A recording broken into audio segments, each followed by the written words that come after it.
Oh, the meeting is being recorded. I just got that. Hercules Invictus, my very dear friend from Tenafly, New Jersey, embodies the present day mythic hero.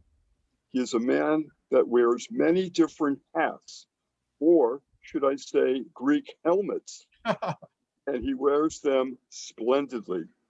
He is a prolific podcast producer, personality, and currently produces and promotes wonderfully my 4 podcasts each month, along with many, many other fine podcasts as well on Blog Talk Radio. And Mark and Phyllis, who are here, also has an incredible program, and he is producing that one also. And I just got to say that when I first met him a few years ago, was going to be a half an hour coffee to meet him in Midtown. And that half hour turned into 90 minutes at least. And I was so impressed with him. He is a very special guy for sure. And I just loved everything about him and what his visions were. And I thought, you know what? I feel as though I've known him all my life. That's how I felt right from the very beginning. And it just keeps getting better and better. He has such a genuine sense about him, such a mission of healing and love and community service. Boy, you know, if he was running for president right now, I would do everything I can to have him elected. That's how much I really admire his work and his spirit. I just want to say that. Wow, thank you very much, Nick, for your kind words. I think the world of you too. Also, thank you for your check. It was in the mail to me. I got it. Kidding. That was a joke. Okay, Bruce Pearson, do you have anything? Well, I'm curious to see the connection between the traditional investigation, if you will, if there is such a thing, of paramount nature of UFOs and your investigations and research and your life path and how the two intersect. I'm curious to see the correlation that you may or may not have found between the two. Okay, sure. My private investigations, in terms of my background, I was attracted automatically by von Daniken's Chariot of the Gods when it was first published. Because Greek mythology has instances of technology and flying craft in it. The gods drove the chariots through the sky. That's mentioned in the Homeric hymn to Ares. And also with Helios and Selene, they drove the sun and the moon chariots. There was a giant robot called Talos that protected the island of Crete, and Hephaestus in his forge on Lemnos, which is where I'm from, by the way, had mechanical women who assisted him. So there's all these stories in Greek mythology that speak of a divine technology. And the gods were involved in a program of interbreeding with humanity to produce certain individuals or heroes, and that could be male or female heroes, that had a specific function to perform at a particular time. Like, for instance, Hercules in the myth, the Theban Hercules, the one who did the labors, he was produced, and it says it very clearly in the mythology, to help them fight the giants. So Zeus also was the father of Hercules' grandfather. So that was a particular line of heroes, which were known as the sons of Jupiter in Rome, to whom a lot of wonderful folklore was attributed in a lot of mythology and legendary. So there was that, there wasn't the cloning that we believe in now. There was more selective breeding going on in the mythology. So I've always pursued that avenue, and I've always pursued the ancient astronaut, now ancient alien theory. And if you look at the astromythology of not only antiquity, but the Hellenistic era, there is a lot of information in there about planetary powers and their interactions with humans and with gods.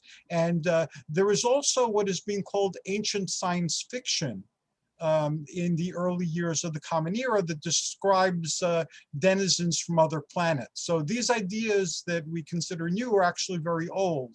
And I've spent a lot of my lifetime delving into those obscure areas. That's one area of my investigation. I've seen flying craft a handful of times throughout my life that did things that I could not explain. And I believe during one of the sightings, I called Nick immediately afterwards to tell him that I'd seen this thing here in Queens, and it lasted for a good long time as we were driving on our errands. The first time I saw a craft was in Greece as a youth on a boat. Or like a big boat that took us from an island to another island. It looked like a shooting star, and then it made a 45-degree turn, and then a 90-degree turn. So I didn't think shooting stars did that. I was still young, but I'd seen that. I've seen blue lights that all of a sudden everything will be bathed in blue, and you look out the window and it's just blue light.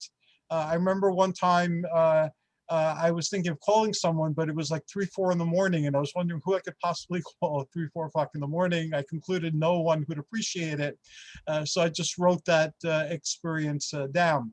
And also with the entities, I've experienced the celestials who are called the Olympians in a variety of different ways. It doesn't seem to matter how you approach them. They will contact you if you're looking for them, and they will assume any type of guise that works for the communication. So I've experienced them as ancient aliens. I've experienced them as nature spirits from the air, all these different descriptions through the ages. Those are all roads that lead to an understanding of Olympus. I started deep trance channeling back in the 70s.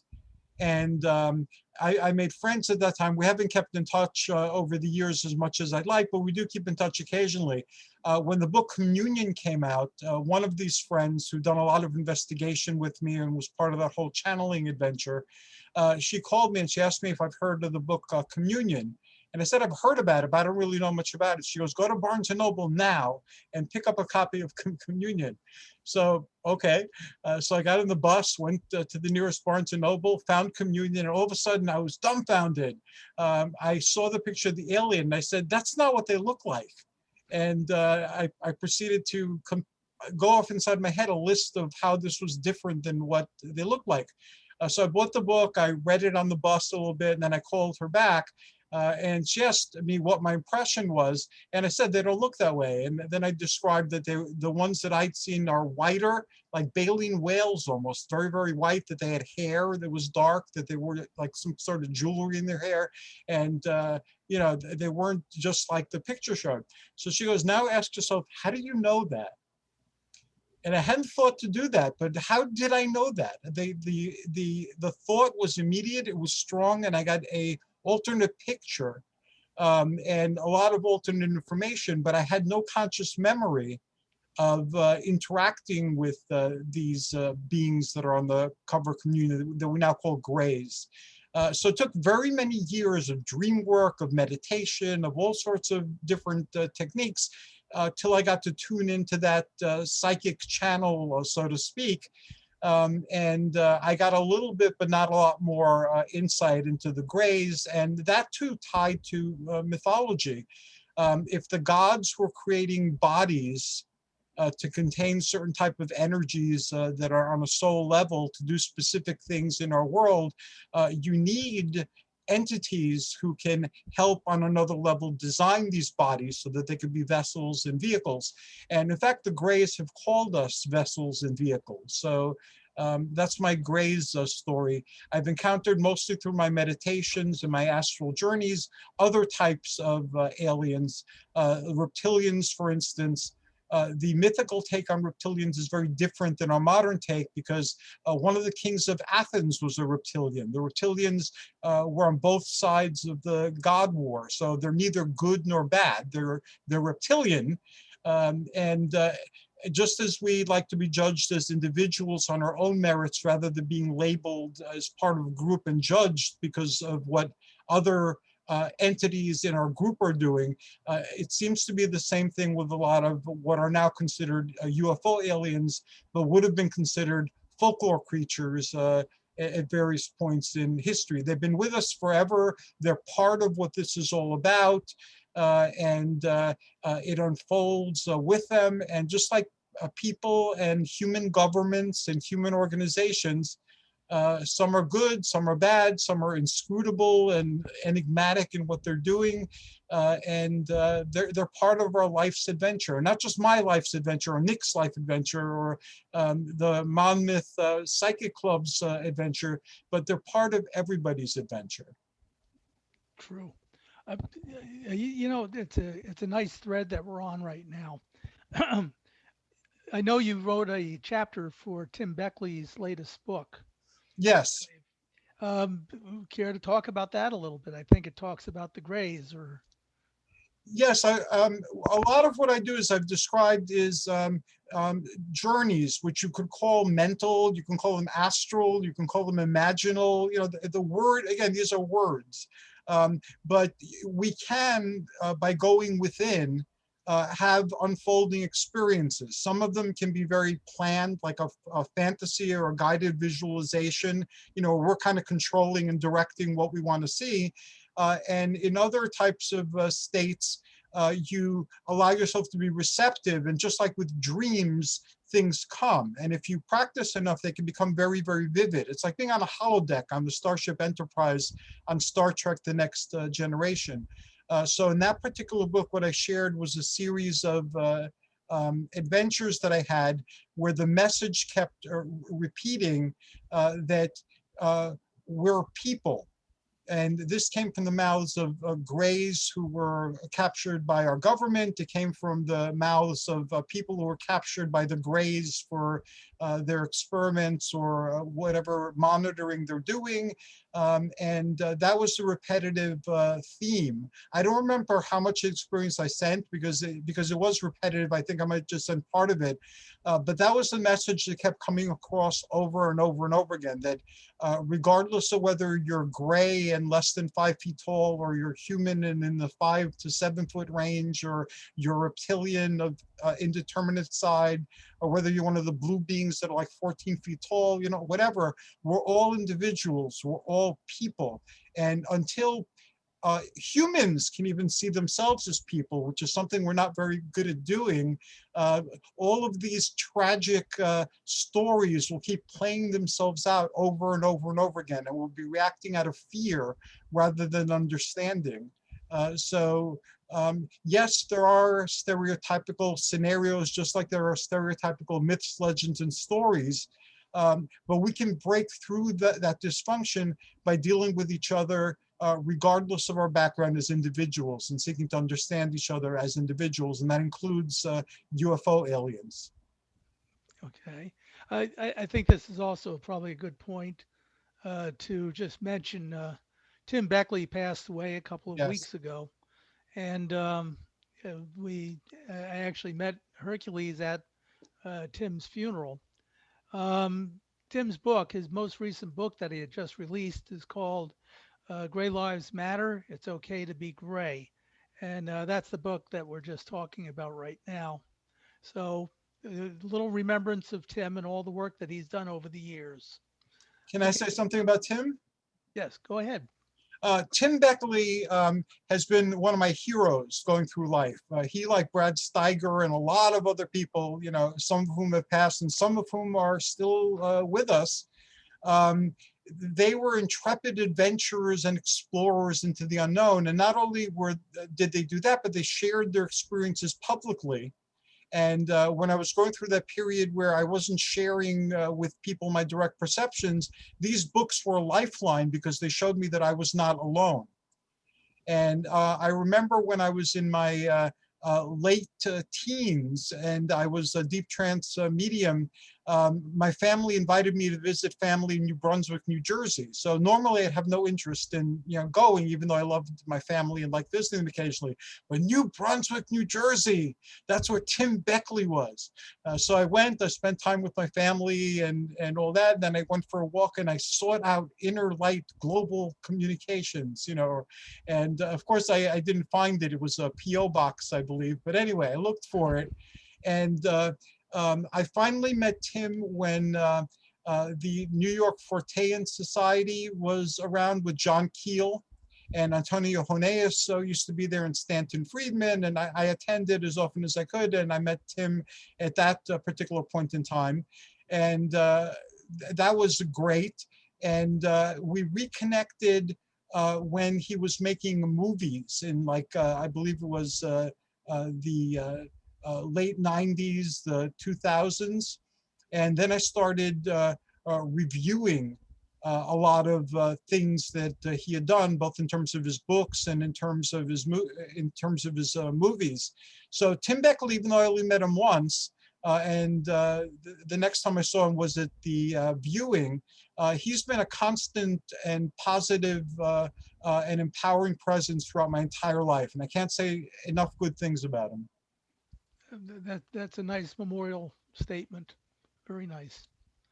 Okay. Had another thought that came to mind early on. You mentioned about the giants, and of course that brings to mind the Nephilim of the Bible and Sumerian, the Sumerian stories about the large humanoid type people, and the Greeks. What did the Greeks have as far as the Nephilim, or whatever you would want to call them? Well, in Greek mythology, different classes of being or different species of beings interbred readily. So like Poseidon, the god of the seas, was the father of one of the Cyclopses, but not all of the Cyclopses were children of Poseidon. They had other parentages. And so the interbreeding of humanity with other species was very common in the myths. And there were different types of giants. There were the Titans of old, and this was a class of being that was the ruler, that had the rulership of Earth before the Olympians. And in fact, the Olympians were the children of Titans, but they weren't considered giants, even though they could appear gigantic. So with the Olympians, they were able to change their size. One of the myths talking about Semele, the mother of Dionysus, Hera tricked her into having Zeus show himself as he truly was. And she died. He was a being of light. So all of the Greek gods were beings of light, the Olympians, but they had shape-shifting powers, so they could appear in any particular way they chose, including a gigantic shape when they were, while they were Olympians.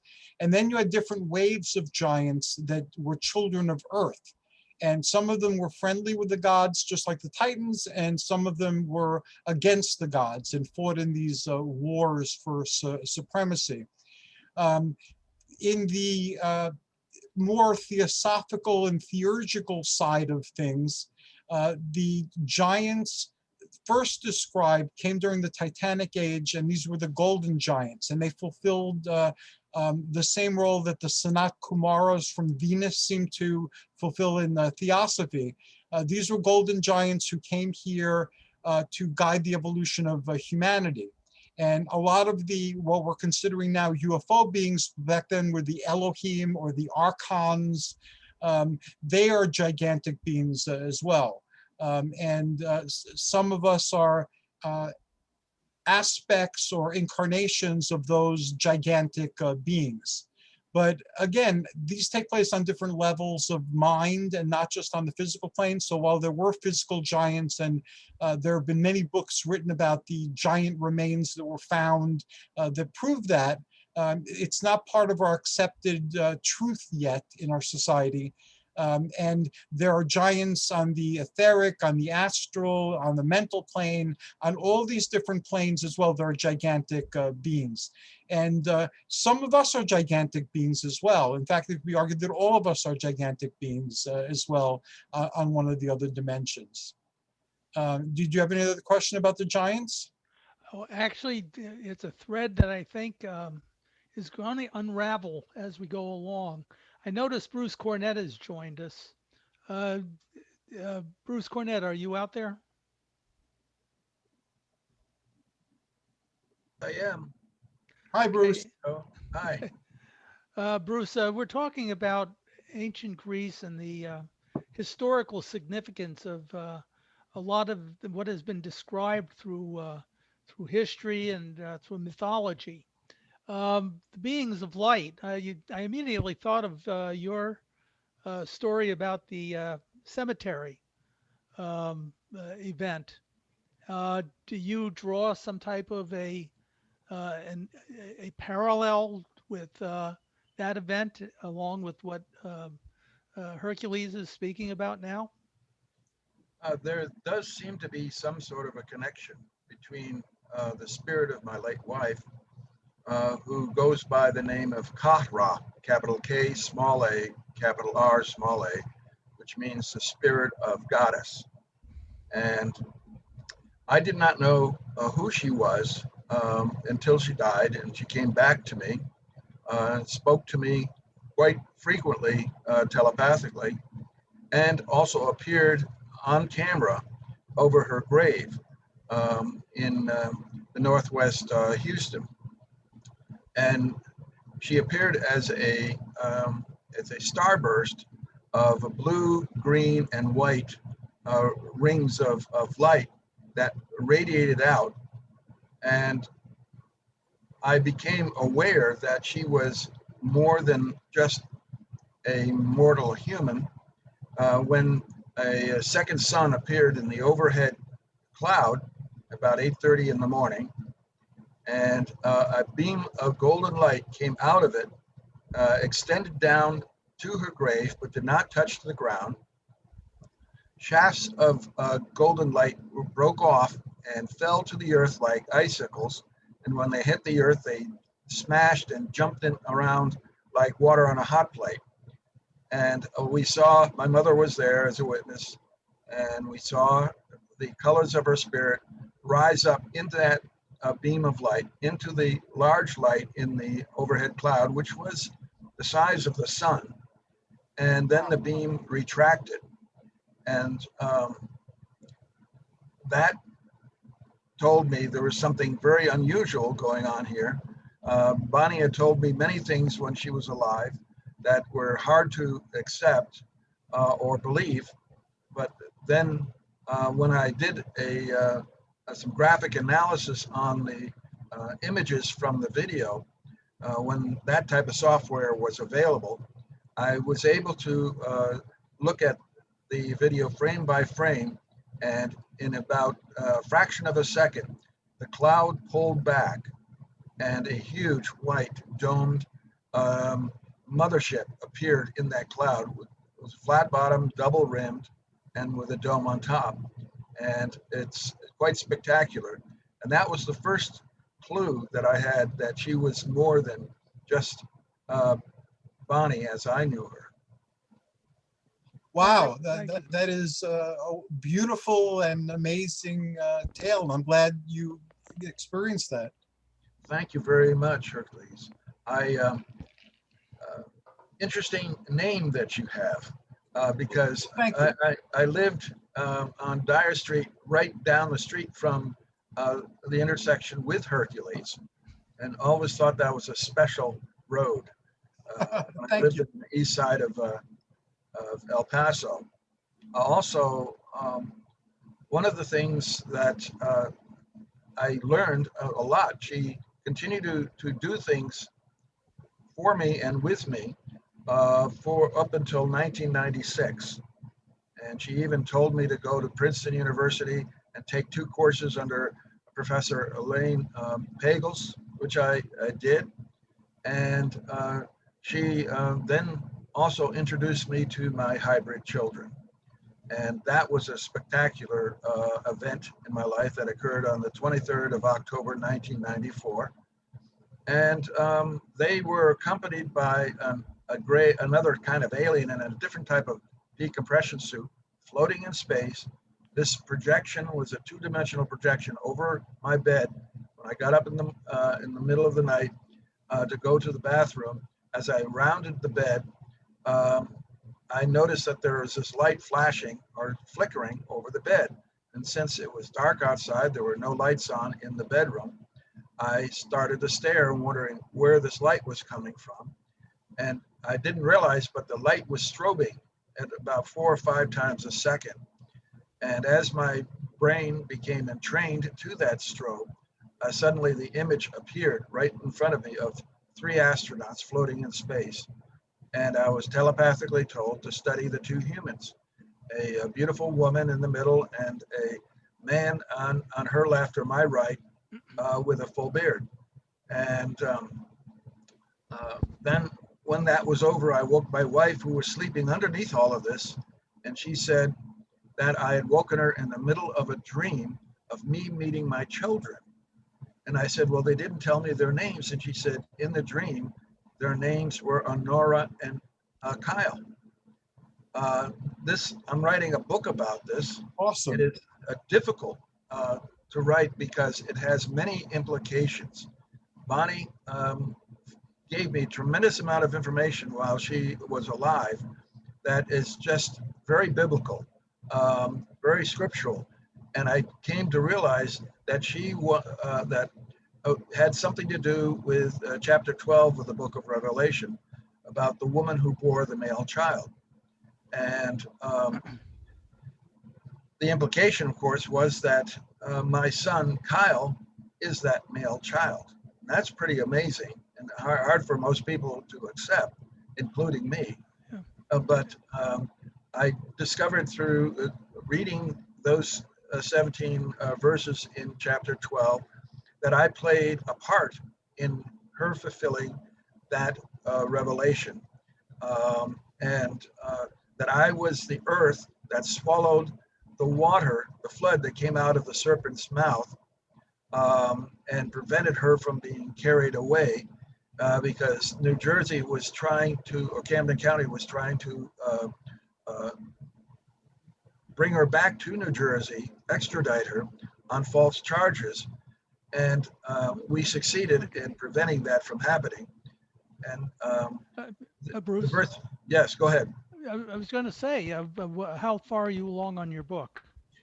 Well, it's about 230 pages right now. And the big problem I'm having is not so much describing all the events in this, but just how in the world do I put this into context other than just, my unique story. Yeah, it sounds like a great story, Bruce. We're looking forward to hearing, and also when the book comes out, maybe you'd like to be on and you can promote it. Right now, I'm going to I'd like to get back to Hercules, and keep the flow of the activities going here a little bit. Thanks for sharing, though. That was a great. Thank you for allowing me. And thanks, Bruce. I enjoyed it. And Bruce's story shows a point that I was trying to make earlier, in that we categorize things in a particular way, but these experiences kind of all blend together. So in Bruce's story, there was spirituality, there was religion, there was myth, there was science, there was altered states of consciousness and life beyond death and prophecy. And these experiences exist on that particular level. And these stories that we tell, which are personal accounts, are the myths of today. So I'm looking forward to your book as well. And I also will help you promote it by interviewing you. Thank you. Very much appreciated.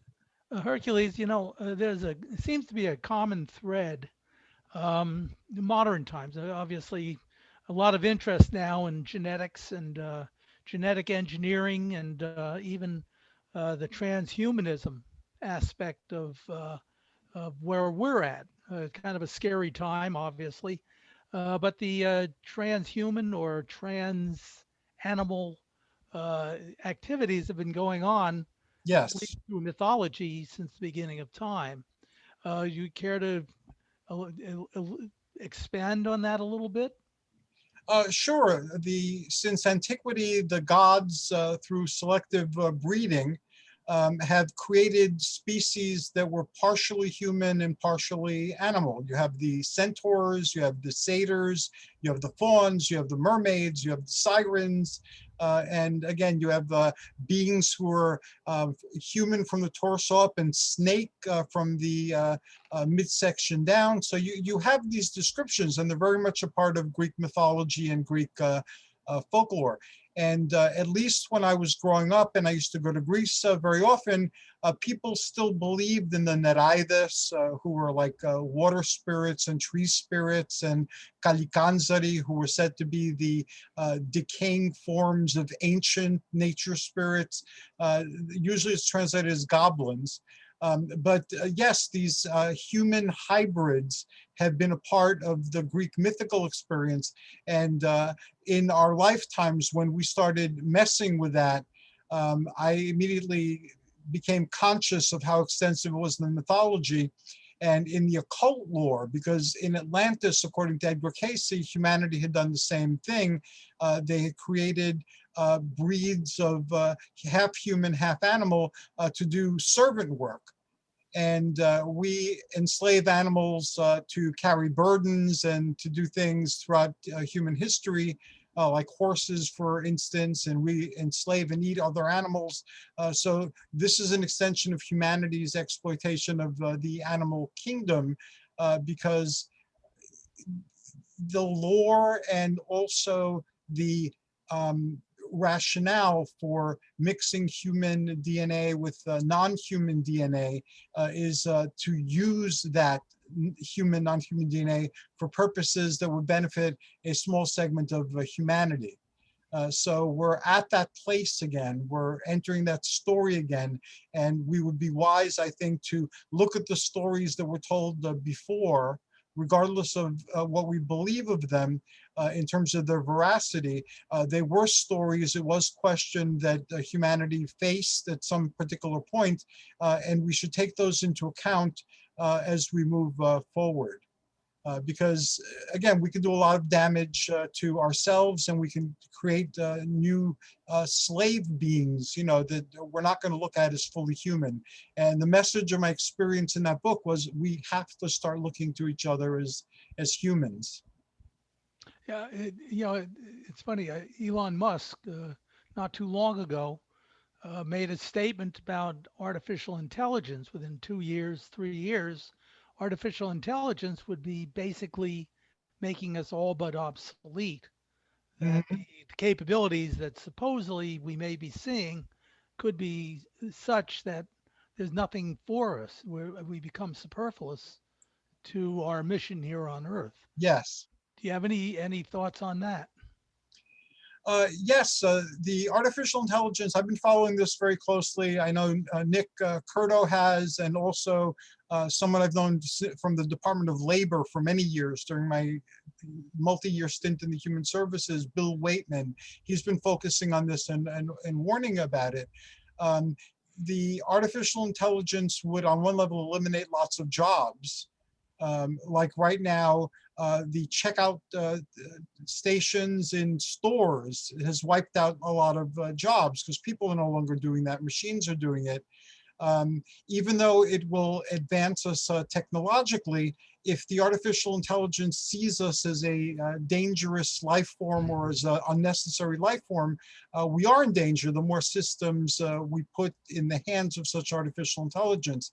And science fiction, a lot of the stories of science fiction are warnings of this. And again, they're stories, just like all the things we tell ourselves are stories, but these are stories about this, and they need to be thought about before we proceed. You know, we have a choice at any given point in time on how we're going to go forward. And there's so many warnings with going forward in that direction that I really think we need to pay attention to them. Exactly. You're spot on correct. Um, yeah, this is a fascinating area because of the danger that's inherent in it.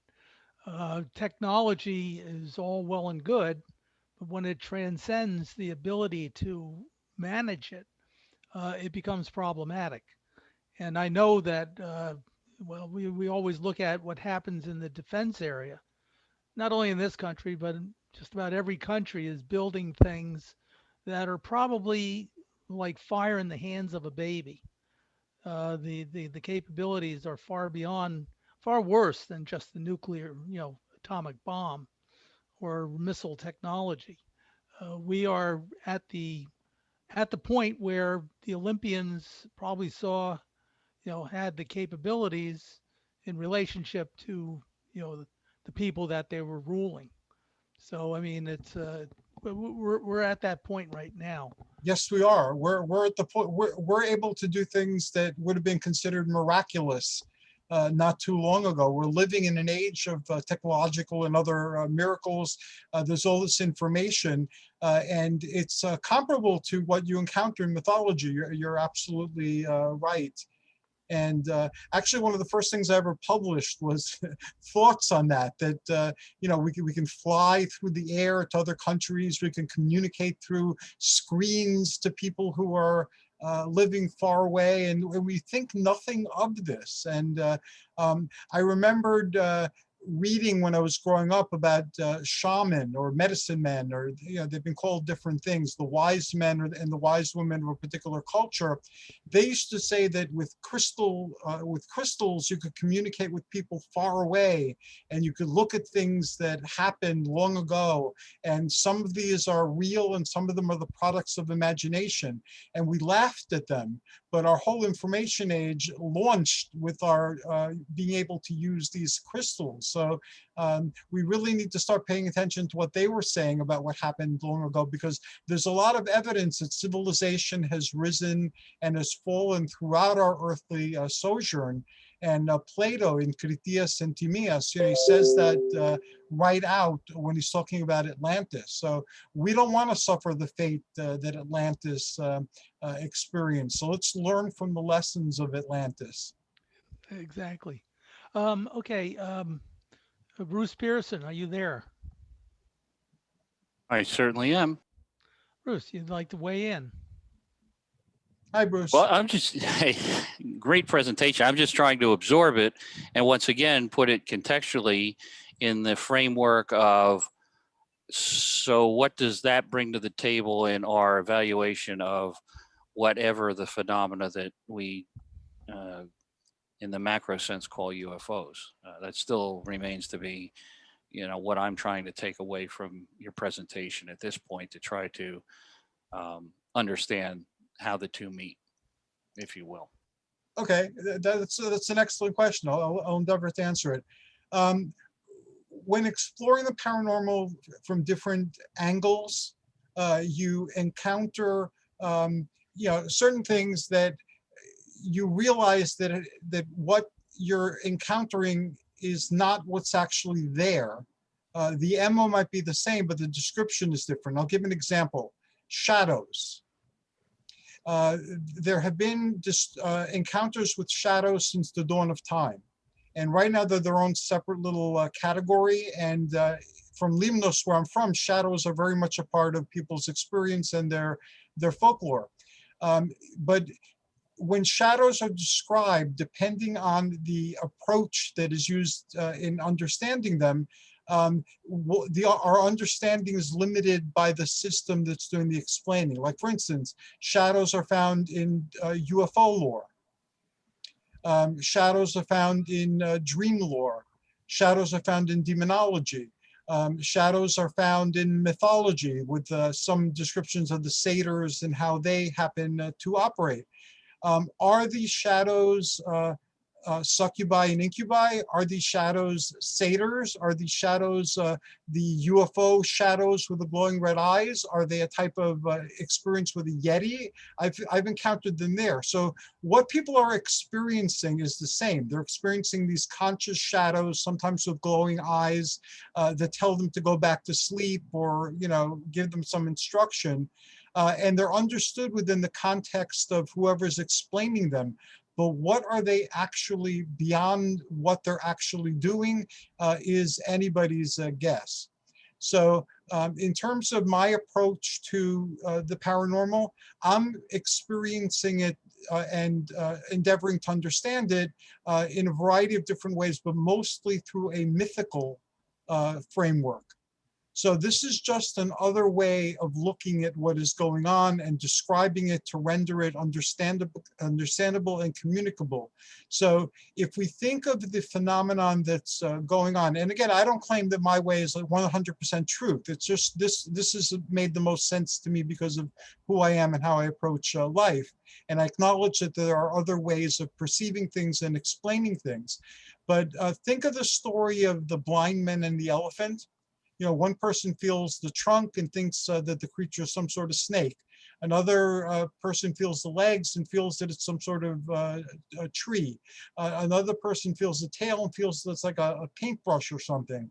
Somebody feels the ears and feels it's like a sail. So nobody's description is correct. And collectively, if viewed separately, none of the descriptions is accurate of the entire animal. But if you take into account that we're all seeing something a certain way, perceiving it a certain way, and we're sharing what we're seeing, more and more sense can be made of what we're actually encountering. So everyone's right, but everyone's wrong at the same time. That's always been my impression of this particular quest. Excellent analogy. Thank you. Excellent. Nick Curto. Oh, thank you. Hercules, you have a very interesting perspective here, and that's why I'm going to ask the following question. As I think everybody that is here now in attendance can understand, my question is that America and the world, we firmly believe, is under a major attack. There is major evil afoot that is quite obvious, from the bioweapons to the New World Order agenda that we're seeing day to day. This is very threatening and very much of a concern. Now, from your perspective, where should we be looking, meditating, taking action, literally? What can we do to make this a better world and keep the evil that is aggressively approaching us daily at bay? Wow, that's a powerful question. And I'm going to go back to the latest piece that I contributed to Tim Beckley's book, on the gray aliens, is that when we stop looking at each other as people and we start looking at each other as categories, especially now we're in a very polarized time, and it's very hard to ascertain what is right and what is wrong, what is good and what is evil. And although we can agree on some general guidelines, because of the polarizations become very dangerous. And I'm speaking about the political situation that we are currently encountering. I am a minor elected official, and I happen to be a Democrat. To very many people, Democrats now are cannibals who eat children and drink a substance in the blood. I can assure you, neither I nor any Democrats that I know personally are involved in any such activities. But a lot of people believe that all Democrats are part of this conspiracy, and Democrats conversely believe that Republicans are part of a conspiracy, that's going to bring back authoritarianism and totalitarianism and things like that. And these are powerful stories, and they're as old as time. And stories are what we say to connect the dots, to use one of your favorite phrases, but dots can be connected differently. And just because somebody's connected the dots in a particular way doesn't mean that that's how they actually connect. They can be connected in a variety of different ways to make a different picture. So as we're trying to wend our way through the current experiences that we're undergoing, I think we start losing the battle when we stop thinking of individuals and people as people, and we start thinking of them as group. Those Republicans, those Democrats, those Greeks, those people who believe in mythology. Like, for instance, some people who are followers of the book, of the Abrahamic traditions, the very fact that I'm into mythical spirituality is considered evil and of the devil. And the Gnosticism, which you probably learned from Elaine Pagel's, Bruce, who spoke a little while ago before, that's considered heretical by very many people. And the archons, which is a word that just means leader, are considered evil by like a whole new generation of biblical UFO researchers. But that wasn't how they were originally described, except by a sect of Gnostics. And you can go back as far back as you can and connect things to the present, and that's useful in trying to make sense out of reality. But we have to realize when we're living in stories, and when we're living in a story, the story may not be true. Think about it in everybody's life. You've had people who know you, who love you, and then all of a sudden out of the blue, they accuse you of something you might never even think of doing ever. And they've connected the dots in a certain way and can point to specific behaviors that they've seen, that they've tied together in this picture, but the picture is not, accurate.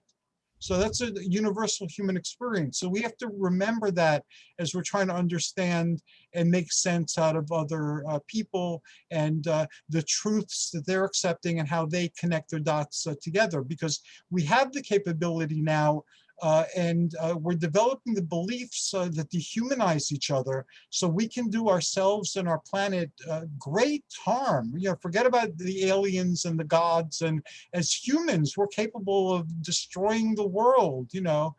We have that divine power that the ancients spoke of in their stories, like Joe has pointed out. And we're responsible for that. We have responsibility for our world and ourselves in it. So I can't solve the world's problems. I don't know what we could possibly do beyond remember that regardless of what we believe or what we tell ourselves, we're all people. And the human condition is something that we share in common. And there has to be a way, without further polarizing ourselves, that we can go back to working together to try to make things better for everybody. Thank you so Yeah. much. Thank you. Excellent, excellent. Also, I think this might be a good time to remind everybody. Right now, we're taking comments via chat. So Bruce Pearson and I will monitor the chat comments or questions that you might have, and we'll pass those along to Hercules. And at 4 o'clock, again, just to remind you, 4 o'clock will be a general Q&A period. So for a half an hour, we will open it up to everyone to carry on a conversation with Hercules and, take it in whatever direction it wants to go in. Okay, so please use chat. We will pass that along as they come in to Hercules. Okay, I think going on, let's see, if we were to take this thread a little further or in a slightly different direction, what direction would that take, Hercules? I guess a little bit more about stories and how we project things, just so, because that's come up a couple of times in my answer. So I figured let me explain that a little bit more. Is that okay? Absolutely. When I worked in the human services, I started in around 1980, working in the human services. And again, I work with people who had psychiatric disabilities, with people who had problems with substance abuse, and all sorts of other things like that. And I was learning a lot about how the human mind work. I started noticing something, because the human services are a talking profession with a lot of talking going on and communicating. I started noticing how people connect the dots, again, to use Nick Curto's term, in particular ways. And because of the way they put the dots together and the stories they told, they were experiencing life in a certain way. So one of the most common type of stories that I encountered was the victim story. somebody's out to get me, somebody's been doing horrible things to me, and so forth. And the person described their story in that particular way. So because they were describing the story, that's what they were experiencing.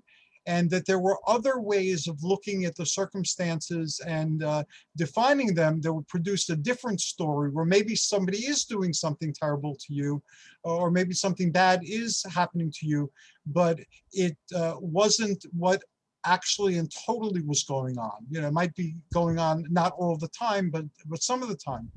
And following that thread throughout the years, I noticed that when somebody's in a story, what they say is all.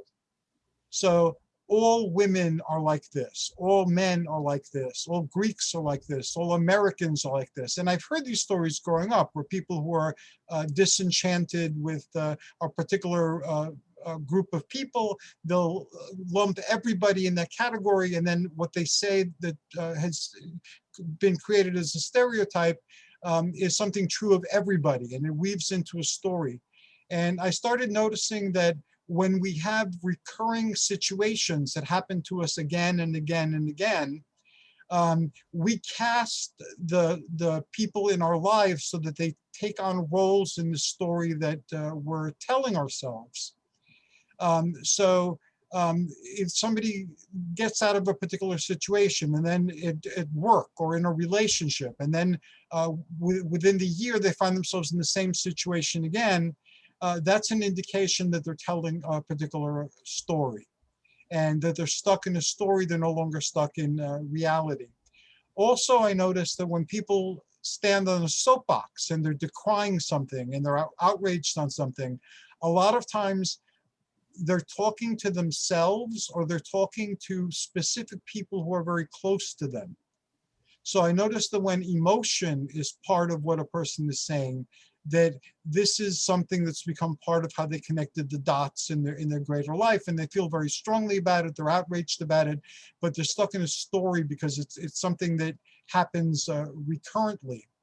And my approach to the supernatural and the paranormal has been for many years, and I started in Pennsylvania, the Regional Folklore Society, and here in New Jersey for a while, the Society for the Study of Living Myth. Is that the stories are what, to me, is the most important part. And they're true to the person who experienced them and is describing them as they best understood them and they best could make sense of them. And these dreams have a transformative effect on the person's life, these stories that they're telling about their experience, and they make changes in their life. And their life touches other lives, so those changes keep moving. And some of them have a societal or even a global effect over time, stories that people are repeating. And we can look at several major religious movements that are basically repeating a story in their understanding of the story, and this story transforms the planet. So stories are very, very powerful.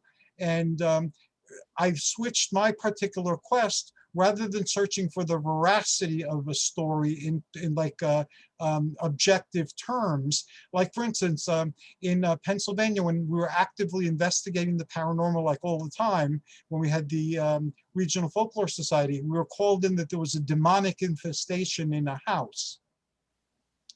So I had people like you guys, who band together to explore the paranormal, and we had a library, the Holy Library at the time, so people would come. And we had, on that particular day, we had a couple of psychics, we had somebody who understood how heating and refrigeration work, we had an engineer, so we had a good group of people. And then we had my own way of perceiving things. I wouldn't describe it as psychically, but I tend to be, sensitive to certain things and understand them in a certain way. So we're trying to piece together what this might be. So we listened to the stories that people told, and it became obvious to us after time that nothing demonic or out of the ordinary was really going on here. Like, for instance, where they were describing hot and cold spots, that was due to heat and refrigeration systems that were inside the house. when they were describing demonic growling, that was actually people mowing their lawn like half a block away, because the demons were growling. So I sent people outside to check what's going outside, and we identified the noise, and that was the demonic growling they heard. So objectively, there wasn't much going on there. There wasn't really much we could do about that. But in these people's imaginations, these dots that they connected in their own way, they were under major assault by a demon. So in that sense, they were. But the demon wasn't tied to the objective reality around us. It was more the subjective reality they were experiencing. And it was very powerful, so it was affecting their lives. And because people believe in demons or want to believe in demons or are curious about demons, they started attracting a lot of people, and a lot of people investigating it, and all sorts of different conclusions were reached. So for me, again, I saw it a particular way, and I stick by that way. But other people perceived it in a different way, and they described it in a different way, and they made different conclusions. But what was really powerful was the transformative nature of the story in an individual life, in a family's life, and in their community's life. And then as they started becoming investigated more and more, further afield. And in time, the story had evolved to something beyond what it was originally when this was first reported. That's why I feel that stories are important, and stories should be shared, and that perspectives are important and they should be shared. You might not believe in mythical powers like I do, and on the importance of mythology, but that knowledge and information has allowed me to see the world in a particular way that might be useful. It might provide the missing dot, or it might provide a piece of a puzzle to what you're piecing together. So I feel that even the most religious points of view, even if I don't agree with that particular religion, through their scriptures over many years, they've created stories like this that gave them a particular understanding. And I found it time again, even in religious systems that I don't particularly agree with or resonate with, there have been little pieces of information that really shed light on what I was trying to make sense of at the time. That's an interesting area, being that here we are in 2021. Um, the breakthroughs in science and technology have been coming at breakneck speed. It's I think it's Moore's law. Every 6 months, new generation of technology, electronics comes out. The thought that immediately comes to mind is the closing of the difference between the mythical or the mysterious or the unknown becomes known for various reasons. An example, about 8, 10 years ago, the first of the ghost hunter type shows showed up. A couple of guys that work for Roto Rooter. Okay, not exactly a tie-in with spirituality or ghosts, but they started doing some very interesting work. And as they got into their first, or I guess their first season, or maybe the second season, there was a gentleman who had his doctorate. He worked for a company that I worked for, and he worked in a very interesting area. It was all tied to, I guess you would say, Star Wars. And he was an electrical engineer and had his doctorate in it. And he was working in areas that were probably considered highly classified, type thing that you wouldn't necessarily be talking about. But he actually built one of the first devices that were used by the ghost hunting group that was able to tap into the electromagnetic anomalies that are associated with spiritual happenings, right? Mhm.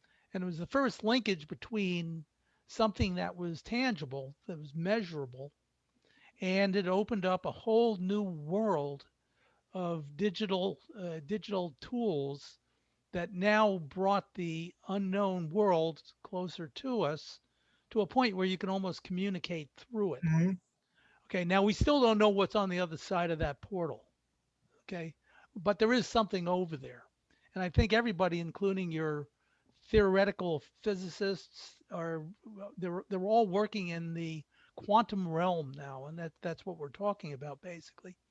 And that these tools are now, if you turn on one of these multiple shows, the tools have grown to the point where you can even see the stick figures of uh, the ghosts, if you will, for lack of a better word, that would have two arms, two legs, and a head, albeit stick figures, and done electronically.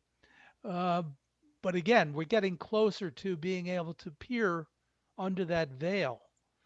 So all the mythology that's gone on since the beginning of recorded time or even pre-recorded time, and the creatures that have been described in multiple civilizations, all of a sudden seem to have a place and a resonance that is close to us. Maybe not directly adjacent to us, but close enough that we have a perception of them, and they obviously may have a perception of us.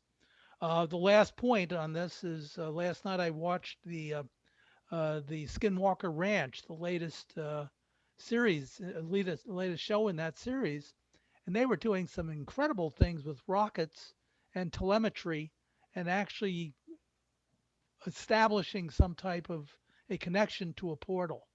So I don't know how that fits into your worldview or religious, where the religion becomes part of the science or whatever, but it looks like we're heading in that direction rapidly.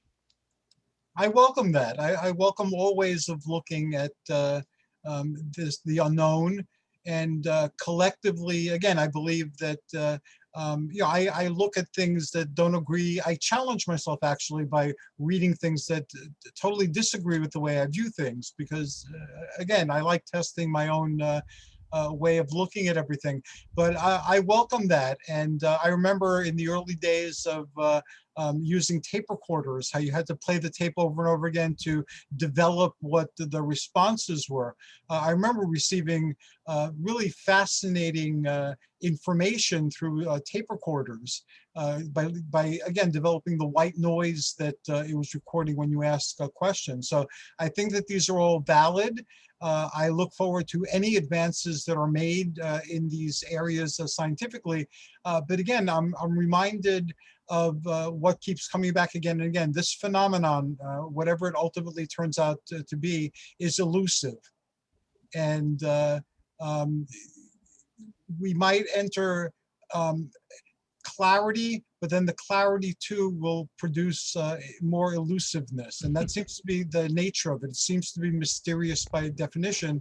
And some American Indian tribes called it the great mystery, because the more you peer at it, the less firm it becomes.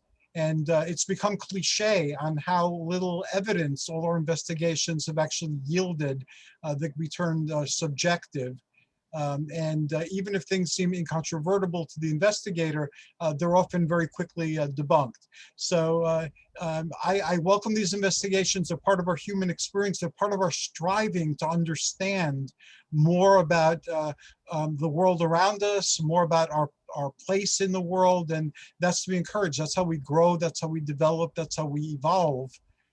So yeah, I watch those shows also, and I root for whatever team is shedding information, whether it's from antiquity or whether it's from futuristic science.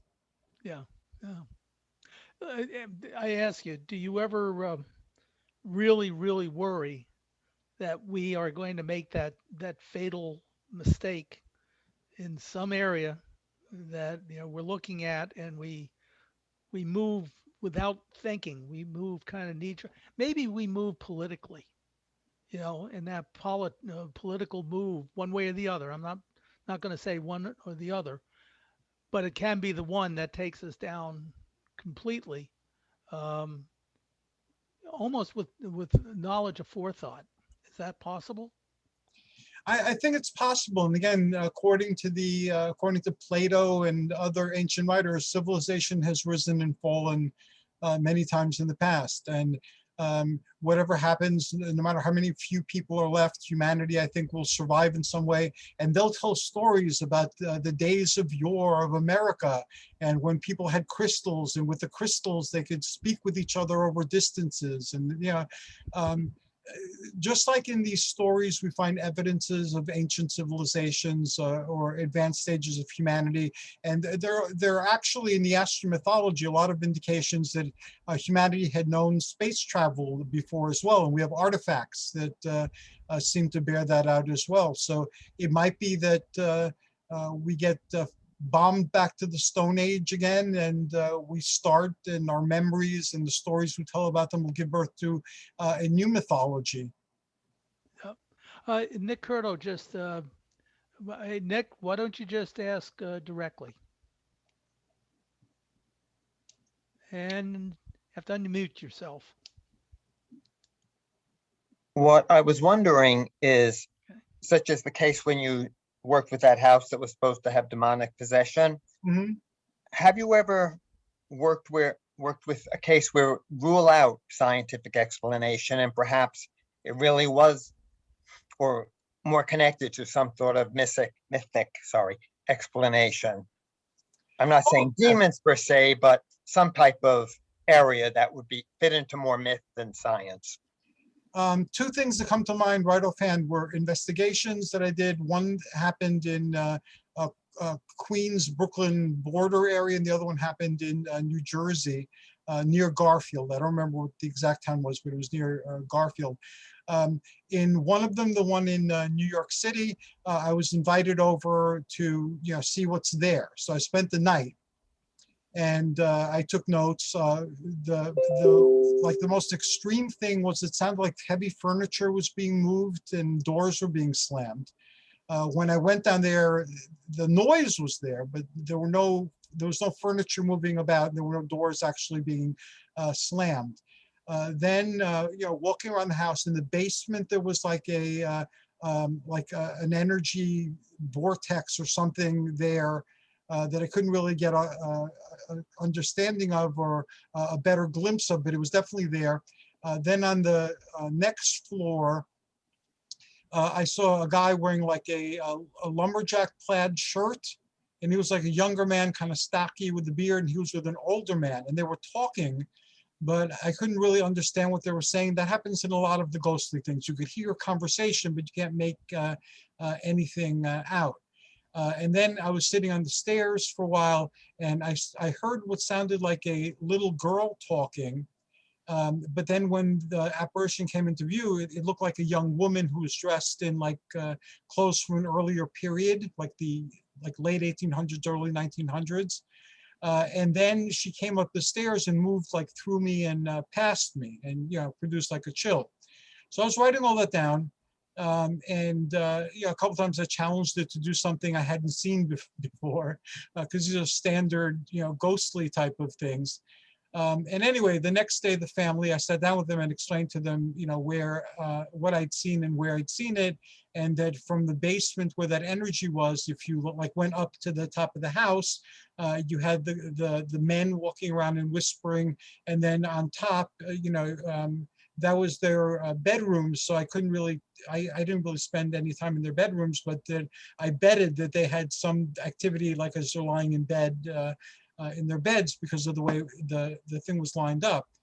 And the offshoot of that was they were more scared of me after that than they were of the ghostly stuff happening in their house, because they expected it to be a joke, to be, he's not going to detect anything, and then they have something to tell their friends.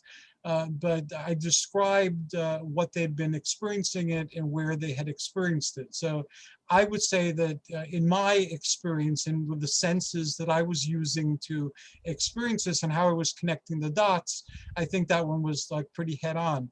And in New Jersey, at first I thought that nothing, I wasn't really told what was being experienced, just that there was a ghost.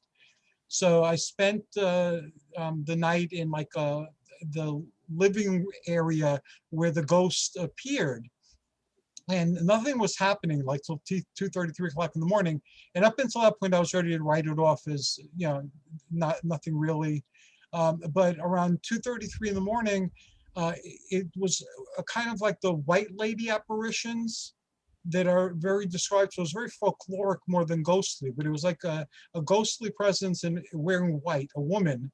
And then there were these gibbering things like goblin-y dog type things. They're very difficult to describe, but they look like something out of a fairy tale. And they were kind of like yapping at her and like rolling around her. And the ghost and her retinue just moved past me and went, you know, into the wall and out of the wall. So that was very unusual. And that's what I described on the next morning. And that's what she had been experiencing. And she asked me what it was. And I told her that these things are described in folklore, and even on some TV shows they've appeared, the lady in white, like Supernatural and X-Files type things. So it's part of our modern folklore, our modern cultural tales. And she kept experiencing it. Didn't do anything other than move from point A to point B and then vanish. So I guess it didn't mean any harm. But that's another example where something was picked up. And then, of course, there are a lot of other examples where just minor things happen. But those are two really extreme ones that come to mind. Thank you. Appreciate it. Also, I think Bruce Cornett had a comment. Want to briefly recap your comment, or? Are you talking about the comment I made initially? Yes. About how the concern over artificial intelligence, and that if ancient civilizations had spacefaring capability and also artificial intelligence, even those were lost through the cycling of the civilizations. So Right. even if artificial intelligence develops here and it is not beneficial to humans, it's not going to last forever. Unless it figures out a way of getting fuel from the sun or something else, no. But we have those stories again, you know, of oracles and other types of beings that seem to display either a supernatural or a technological superiority in how they interact with us. Yeah, again, there's a lot of artifacts, and you can connect the dots in the ancient aliens, ancient astronauts way, and look at it that way. And there's a lot there to look at. But again, you could connect the dots in other ways as well. But that's a very good point. You know, along that line, I think the quantum mechanics, looks like some of the work is good and some of the work is questionable. Where they're going with quantum physics, and specifically they're looking at quantum computing. And we have a matrix. They even describe a matrix-like creation, or creation itself is basically a matrix. Now, whether it could be mathematically proven at some point, my guess is somebody will be working on that. Either Einstein will be justified for a little while longer, or he'll be refuted. But the thing is that I think that advancement of science, not that we should worship at the altar of science, which is another danger in of itself, because I think that's what gets us in big trouble as well. We haven't been able to really grow our emotional state at the same pace of our capabilities from a science and technology standpoint. That becomes problematic. What do you think about that? Again, there are the warnings of Atlantis, you know, and the fate that befell it that warn us from the past. And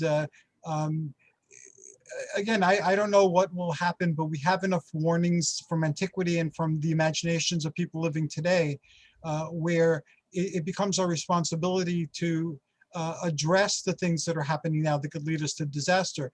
One of the problems I'm having is I'm very aware of the limits of, you know, there's only a limited amount of time, and there's so many like fascinating things. And what do you cut out if you try to address these horrors that are looming on our horizon? And I haven't figured out how to, I guess I manage my time fairly well. Everybody tells me that I'm really great at managing my time. But all the time management has made me aware of how little time there actually is to address everything. So some of the folks that are here have been on my show, and I've talked to them, or we've met in other places. And all of them have like really valid concerns of things that need to be addressed. And I strive to learn more about what they see, because that's the definition of being a prophet. You know, you see something, you're a seer. And usually what you see is alarming, and it's something that you need to share with the people around you. But I don't know if life was different at some other time in terms of how we experience time. But right now, time is moving very fast. And it's hard because of all the ways we have of focusing our attention to take the attention and to focus on something like with a laser precision, so you can actually make a difference in that particular area. And that's what I'm currently wrestling with. As I said before, I'm involved in local politics to a very minor degree, but I am involved. I try to be participatory in my democracy. I love life's mysteries, and I try to, you know, explore them to the best of my capability and devote a lot of time to that. I'm very active, like with my library board and things like that. I'm active with my mythical pursuits along a very wide spectrum. I do interactive storytelling for kids now, where I use mythology to teach them community service and, you know, doing things for other people. But again, that fills up the time that I have in a day. And how can we best address these things that that the past tells us, that these stories tell us, that are what we see as visionaries into the future tell us? And I know Nick, for instance, he started something called Project Lemonade that's focused on taking the plastics out of the ocean and using them to recycle and make housing. And that's awesome.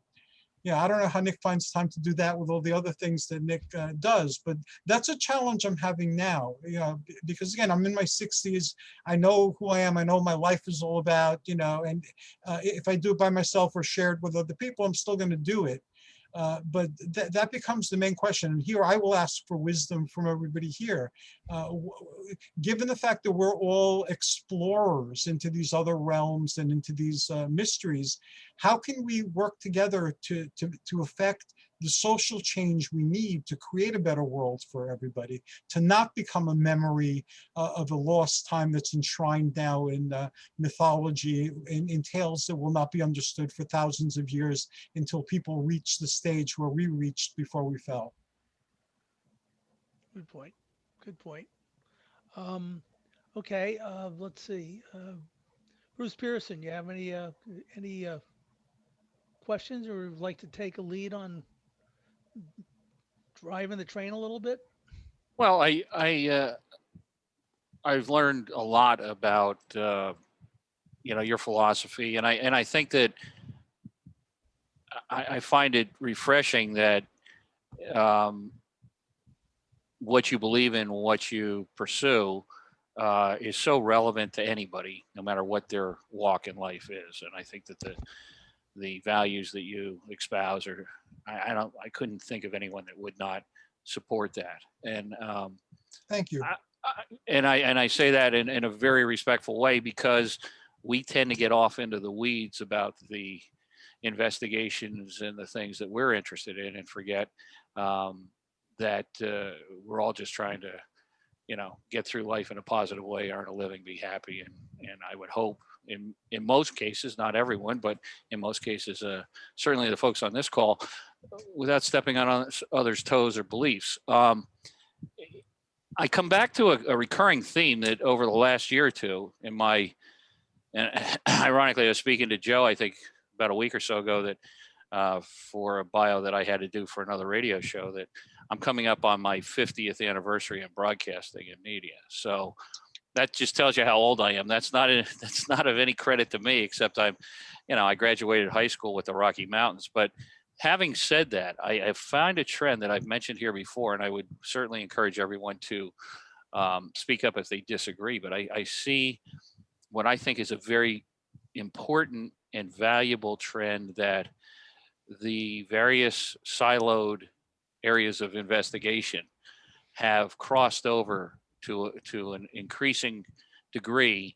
And what I mean by that specifically is that there is a continuum between, in your case, mythology, the history, the reality of what ancient civilizations were referring to, whether it was in the Bible or the Greeks, or in your case, the classic um, civilizations, and the nuts and bolts and hard nose investigation, the Lou Elizondo, the radar tracks, and the things that a great deal of my investigative work professionally as a documentary producer and working as a pilot with, aviation related documentaries, the focus was on the hardware, the physics. We had Jack Sarfati on and talked about the theoretical physics and the reality of it. I find that intriguing, that, and I happen to be very good friends with Grant and Jason and Dave Tango and Bruce Tango and those guys. I've been on Ghost Hunters several times, as well as a number of the other shows. And not to go too far afield with this long dissertation, but the fact that those are money-making propositions, if you will, on broadcast television, there has, as Joe alluded to, been a great deal of progress made in the equipment used and the validity and the relevance of the data that comes out of a lot of the electronics that are being used to investigate this. So my point is, I think that it's not, in my mind, I see a growing agreement and belief that it's not a strict line of demarcation between paranormal, poltergeist, UFOs, Bigfoot. These investigations, which may or may not prove to be factual and based on fact, but yet we agree, as the Hopi Indians did, that Nikola Tesla did, that the ether, the continuum, has connections that parallels and brings all this together. And I think that it's refreshing to be able to talk to someone with your specific background in terms of the relevance to what many of us have focused on in a different phase of this investigation. And I think that that's important, that our groups are moving in that direction. I hope that that's not too cumbersome and verbose, but that's kind of my perspective on it. And I would welcome anyone to disagree. Not today, Bruce. Okay. Getting back to, you brought up, Bruce just brought up Lou Elizondo, and where we're at with this phenomenon that, for whatever reason, made it into the public domain, I guess thanks in part to the New York Times. It kind of puts a lot of, as I see it, it probably puts a lot of stress on a number of different areas that have been kind of aloof or standalone from the topic of UFOs. Religion has painted them as either non-existent or demonic. Of course, areas of the UFO spectrum say, no, they can be our space brothers, or there's 57 varieties. And so you run the gamut from good to bad, evil to good, benign or non-existent. How do you think, where is the reconciliation going to come on that from your perspective? Or will there be a reconciliation?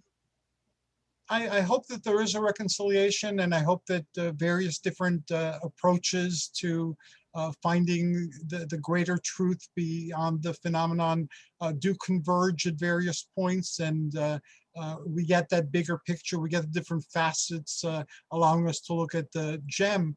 What I've personally been doing, because of my own approach, is I've been trying to create a platform where people who belong to different cosmic spiritualities, and you brought up the Space Brothers, and that's kind of like a common thread through them, can basically share their truth and then start discussing their truths with each other. So currently we have the Brinkerhoffs, and the Brinkerhoffs represent a particular cosmic perspective that includes Ashtar Command. We have Nick Curto, who's also here, who brings in the wisdom of the Urantia book. Then we have a totally different take on the Urantia book that incorporates some Greek mythology in it too, so I can understand the truths of the Urantia book better. That is Michael and Diane Duncan, or the Sixth Revelation. And then we have the Unarius Academy of Science, and Unarius also incorporates a lot of mythic elements that I'm familiar with in their lore. So every one of these groups and the individuals that are speaking for these groups wants to teach humanity that there is more to life than we allow ourselves to believe, or that we give life credit for having because of what we're told, what we're conditioned. Do they agree 100% with each other? No, they see things slightly differently, but they could all agree that there are beings who are celestial, who are here to help us with this realization so that we can reclaim our place in a larger universe. So that's the story, and these are individuals who are guardian of their particular version of that story. And again, they approach it in slightly different ways and they come to slightly different conclusions. So what I'm doing now is I'm exploring that, because they're not talking about our being abducted and being victims to gray aliens. They're not talking about our being sex slaves to reptilian overlords. They're not talking about any of those things. They're talking about positive spirits from the stars that are here to help us to rejoin a greater community that awaits us beyond our planet. So whether this is metaphorical, whether it is true subjectively or objectively, to me that matters less than the fact that these are groups of people who are trying to establish a brotherhood not only with humanity and with the other life forms living on this planet, but also with whatever beings might be out in the cosmos. And I support that 100%. Talking to these folks and interacting with them, I've learned a great deal. And even though, again, my area of exploration is very narrow and not as appealing as some of these other areas of exploration, but it's what makes the most sense to me, and it's what I am able to move quickly on and gain a greater understanding. So I try to do whatever I can to support what they're doing as well as what I'm doing. And again, we're not doing the same thing, but we're under the same umbrella. So I revel in whatever advances they're making in trying to create a better world, one in which our minds are open to new experiences and where we embrace change and where we embrace growth, and we see humanity as a family that's part of an even greater family. Okay. That's very positive, and I think that it's what we should all desire. But the one thought that comes to mind, and I'm not in either camp at this point personally. I haven't reached that point in my journey. Uh, but if you have a dualistic view of it, based upon feedback coming from a number of different places, that you have good, you have bad. Um, do you just ignore one side and focus on the other? Or now this isn't so much you. I mean, that's an individual thing, but I think when it comes to the group, kind of a group think on this, how do all sides reconcile to the fact that there seems to be a good side and a bad side? You Um, I don't know if my answer will be like head on in terms of representing what other groups are saying, but there are differences in the groups, and some groups see aspects of the other groups as bad. Like, for instance, several of the cosmic groups I've encountered say ill things about the Ashtar Command. Whereas other groups embrace the Ashtar Command, and other groups ignore the Ashtar Command and think that they're not real. So again, you have these perspectives within the different groups. As I said, we had two different versions of the Urantia book revelations, the fifth revelation and the sixth revelation represented. So what I do is, let's put that aside for a minute, and that's where we disagree. So let's not get into what we disagree I've not right now. staked out. I've not staked out one. I mean, myself, I have not staked out one side or the other on it. Right. I'm agnostic at this point. So I take a slightly agnostic approach. It's like, let's try to, the purpose of the communication isn't to convince the other person or group of people that you're right and they're wrong, or that you see things more vastly than they do, so you have a different perspective. The whole purpose of the communication is we seem to be wanting the same thing. So let's define what that is and see if there are ways to work together, and let's share how we see things or what we found on our journeys, so that we could understand each other better. Okay. So I try to take that approach with just about everything I'm doing, because again, I represent a very narrow perspective in terms of how I view the world. So I don't expect there to be tons of people who see the world my way or who necessarily agree with me, but I still have to interact with these people in our local county committee, in our local library board, wherever, in a school where I happen to be teaching, in a metaphysical place that hired me to give lectures, or whatever. They may be Buddhists who don't understand my belief at all, and that's okay. But we could talk about what we see and what we believe to understand each other and to give each other perspectives that might help cultivate our own, and to get us unstuck from our own tunnel vision that we tend to develop if we just believe our own thoughts or just listen to our own thoughts. So what's good and what's evil vary from group to group. So we look at what we all think is bad, and like dehumanization is bad, oppression is bad, prejudice is bad. So these are the evils that we see, the social evils, through these particular ways of looking at the world under the umbrella of cosmic spirituality. So what can we do as individuals or as groups? And some groups do not want to get involved in politics, which is, again, fine. But what can we do then as individuals to make this a better situation? The one that we're looking at is bad. And if we agree on the approach, we can work on it together. If we don't agree on the approach, that's okay too. We're all individuals with free will, but then we won't support each other's approaches on that particular thing. So that's kind of like what I'm striving for and how I view things. But I tend to share the agnostic view too, because again, what's right for me and what's worked for me might not be right for you. It might not have worked for you. It might not work for you, because we're all different people, and that's part of the blessing of being human. And I'm going to answer another question that you didn't ask, but you had mentioned The Matrix. And the first book that I was published in Tim Beckley's anthologies, and I think I've been in like 16 of them so far, was on The Matrix. And there's a belief in antiquity, and this was mirrored in like films like Jason and the Argonauts and Clash of the Titans, that Two of my favorite movies. Mine too. The human experience is a type of game. And we're the game pieces, like in a video game. I guess now you could see it that way.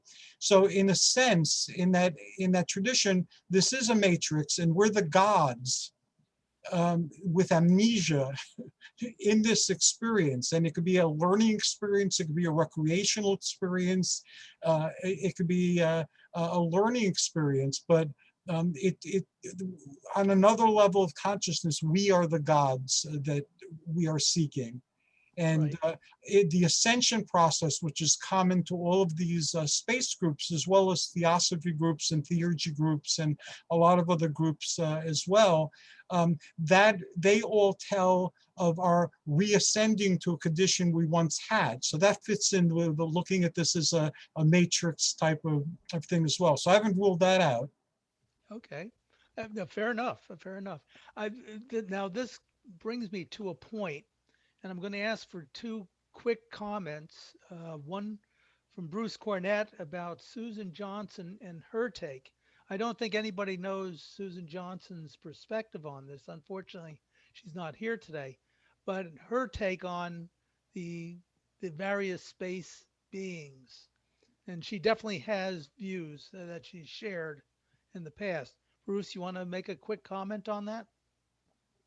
Susan Johnson is a most interesting individual. She believes that she is an ET incarnate as a human, and she has claims to have clear memory of past lives as an ET on different planets, working with different ET groups. And she says that she is part of a group here on Earth in order to protect Earth and to protect humanity. And so she has very strong biases against certain ET groups that are subjugating and enslaving humanity. For example, she calls them the tall whites and the ovoid grays. And they basically fall into the category of Sumerians and people that our ancestors have encountered in ancient civilizations. She gives a lot of specific information about the names of these groups, about where they came from, and what they are doing here, much more than you get from any other source of information on this. And I find it fascinating. I don't know how one could vet or verify things that she says, but a lot of the stuff that she has told me appears quite reasonable. And it sort of goes along with the idea that you've probably heard various researchers say that ET walks among us. She epitomizes that statement. Thank you. Thank you for going there. I wasn't expecting to go there today, but I've had something running forever. Sometimes it's public and sometimes it's not public. Right now it's kind of coming public again. The Olympian Star Seeds Initiative. So incarnate ETs are called star seeds. And you could look at that again, that we're the gods going through this experience, or that vessels are created by ETs so that certain beings can incarnate to do things here. And each group of incarnate ETs or star seeds is doing something in the world. And generally what's believed, and I've been involved in this for a long time, again, mostly not publicly, but the belief is that whoever is here is sleeping. They're having a dream. So you're not supposed to wake people up from their dream, so let them dream. But you will encounter people who will remember for brief periods of time. Being an Olympian, sometimes the Olympian groups are called Titans. So that's something I've been investigating my entire life. Nick can tell you I occasionally mention at the end of the podcast that the Olympian Star Seeds Initiative is back. And it's mostly to see who has resonances with this particular thing that the Olympians are doing and might be inclined to participate. Even even at its most public, which is in Pennsylvania, where we had a logo and we had meetings and things like that, there were never more than a handful of people at a time. So it's just something I do along my particular path, but I don't expect very many Olympians all of a sudden come my way. But I have a vision that I've had since I was a little kid, where I'm climbing a mountain, then I blow a horn, and then people come. And whenever I've begun a new exploration or initiative, that vision comes to me and people come. So in my podcast now, which is one of the things I'm doing as an Olympian toward this Olympian greater plan, what do you call it? Nick came and other people came and these space groups came. So this is what we're doing. What I found too is in terms of the good and the bad, and as I've mentioned before, some people consider all the gods that they call pagan gods to be evil. You know, I'm not going to convince them otherwise, even though in my experience, that's not true at all. They're just a group that has a perspective and a role to play in the world. And even though the civilization is no longer with us, things like democracy, things like being a republic, a lot of our vocabulary, a lot of our medical terms, a lot of our concepts come from the Olympian traditions in our world in the past, and they continue to the day. We still tell these myths in movies and in other entertainments, in comic books. So these stories live, and the lessons of the stories, the heroic path, which is what the message is that an individual, even if they're not a god, and even if they're not perfect, but they're greatly flawed, can do great things in the world if they set their mind to it. And when they're on this quest to try to improve the world in some way, not only for Olympians, but for everybody, because humanity are the children of the Olympians, and some are incarnate Olympians, so everyone is included in that category. You're trying to make it better for everyone. And you do this mostly on your own, like in the stories of ancient Greece, where it was like Hercules or Theseus or Jason. And Jason sometimes called Argonauts, so you had Argonauts. And Nick can vouch that we've done Argonaut things together in our adventures together. So everyone has to interpret what their life mission is differently. And somebody might not understand your life mission, but hey, that's your life mission. And some groups are very adamant that other groups are evil or other groups are doing nefarious things.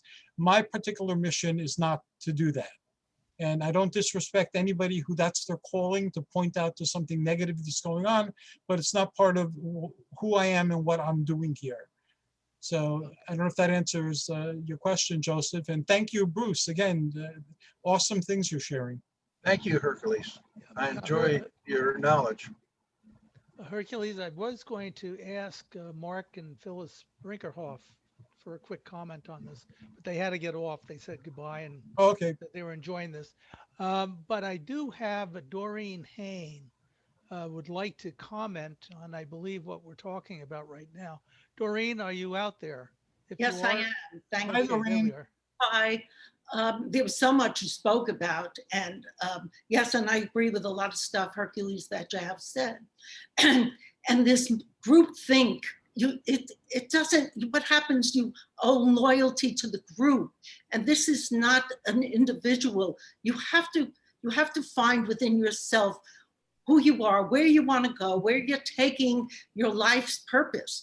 And if you don't discover that as an individual, maybe you can contribute something positive to the group, but a lot of people are afraid to have adversity, and they want to be accepted, and so they go along with whatever the leader says. Listen, it doesn't matter. I have studied, number one, the Urantia book for a very long time. And it talks about the origin, history, and destiny of the universe, and of all universes. There's many. And there's millions and millions and millions of worlds with life on it, more advanced and less advanced. With the purpose that we're here is to grow towards God consciousness. It's not what you say, it's how you act, it's who you're becoming. And there is no perfection here. And if you think of people as evil or good, this is nonsense. There are people in different stages of growth of humanity. And they need to open up to the higher forces. If you live in fear, you will attract fearful things. Your whole life then will become distorted, and everything you will look out, through distorted sight. So if you, like they said, if you have eyes to see, you will recognize the good in people. Find something good, uplift people. Stop criticizing and trying to destroy everybody because they don't agree with you. This is so the antithesis of everything that we want to become. How do we get out of this circumstance? There is a lot of people that have very evil intentions. And there are overseers on this planet, that there's loads and loads of orders of angels and other creatures that are watching the planet. They cannot interfere. There is a law in the universe. You cannot interfere in a planet. They have to come to the understanding themselves, and from the grassroots, work up to the point where they control their own world and do good and stand up for something. But if there's no leadership here that stand for anything good, and all they do is give you terrible news and put evil into people's minds and fear, what do you expect the outcome to be? Do you ever hear love? They say love is the glue that holds the whole universe together. Love comes from God. Love comes from, it's innate in all of us, but if you deny its existence and you cut it off, and you have to be right, and you're in your ego, and I mean, there's so much that we could really do. And you're right, Invictus, there were special people throughout our history. Remember, life is here a million years, they tell us.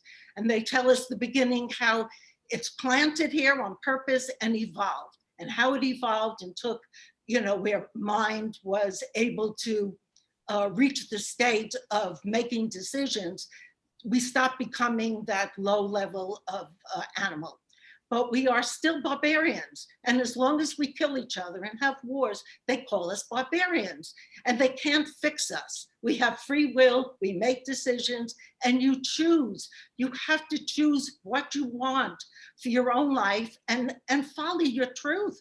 And if you don't do it, you're going to end up sinking with everybody else because you're fighting among each other. And it is just the worst thing you could do. People, oh, we're going to kill each other. We're right, you're wrong. This propaganda. I've been to communist countries, and I had relatives there. And let me tell you something. It is not the socialist communist nonsense that people are thinking is so wonderful. Equality, fairness, this is nonsense. God is the only one that looks at us in equal eyes. We are equal because he understands us. And he understands how immature and how childish we are in our thinking, but not everybody. And there are those that have changed the course of evolution on our planet. And you could look back in history, but you got to teach the history. And if you only teach negative stuff, what do you expect the next generation to do? It's going to be a repeat, and power and money. This is not why we're here. It just isn't. And they said it'll take about 1,000 years for us to get out of this level of a terrible level that we're going to go through, but we have to go through it to bring up the dead roots, the bad stuff. And you can't replant new life unless you pull up the dead stuff, right? Whatever you call it. I'm not a farmer, but I'm a city girl. But you understand what we're talking about. So you have, and all the religions, I went to the Parliament of World Religions in different countries for 3 of them. And one thing they do agree on, it doesn't matter the religion. There's truth everywhere, but not one has all the truth. And they said, only we can agree in the spiritual sense. That's the only thing, in the goodness, in the love, and the understanding, and the nurturing of people. And that's what they agree on. We could all come to some kind of consensus if we allow ourselves to sit down like high intelligent human beings and have these conversations. So you all had wonderful things to say. I missed about 20 minutes of it, but there's so much that is significant to spread and help other people. We have to help others to open their eyes and listen. And lots of times what goes on, I hear, it's what they're not telling you, the lies they're putting out feelers and they're saying if you'll swallow it.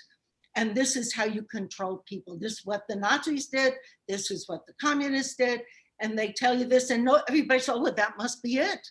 Think for yourself. Don't listen to other people. Does it feel right inside of you? I've seen the future many times, and I wasn't brought up in religion, so I have to tell you that. I had no background in religion. I came from a Jewish culture, but my parents were atheists, so I never even knew there was a God. But honestly, I found inside myself where there's a void, that there's something missing, and then, like the rest of you who had experiences, things were revealed to me always over time, and they absolutely came true. They showed me what's going to happen, where I'm going to live, my husband dying, everything. But it's not easy always to interpret things. So, connect with God, connect with that deep sense, that soul consciousness in yourself. We're right now in material mind, then you have mid-mind, and you have superconscious mind. And that's where you open up to the spiritual forces and the loving spiritual forces. I don't allow anything else ever in, but I'll stop because I got Yeah, we're running out of time, Doreen. I don't mean to cut you off, but we're at the end of the show. So it's perfect. Doreen, Thank you for sharing your Thank you. spiritual adventure, Doreen. It's very profound and fascinating. Thank you. Okay, Hercules, why don't you take about 3 or 4 minutes? And if you want a quick recap, then we'll go right into, We have a couple of people out there. I'm sure that they're going to have some questions and comments for you. So why don't you wind down what you want to say right now? Okay, I've enjoyed this experience very much, and I hope to repeat it someday.